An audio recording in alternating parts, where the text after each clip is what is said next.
IRS Form 8453 is the U.S. individual income tax transmittal for an IRS e-file return. When you file your taxes electronically, certain paper documents cannot be transmitted electronically and must be mailed separately. Form 8453 is the cover sheet you attach to those paper documents.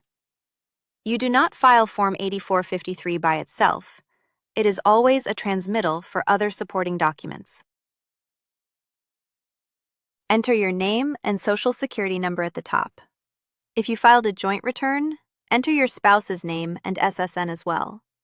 The address should match the one on your original return, so the IRS can match these documents to the right account.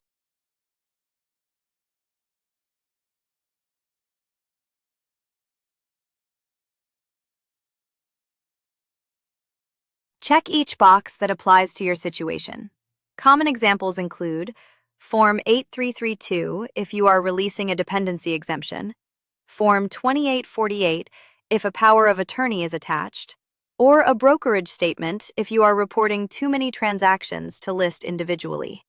Only check boxes for documents you are actually enclosing. Mail Form 8453 along with the attached paper documents to the IRS within 3 business days after your electronic return was accepted. Mail to the IRS Submission Processing Center shown in the instructions for your state. Keep a copy of the form and all attachments for your records. Fill yours out free at FormsPal.com. This is general information, not tax advice.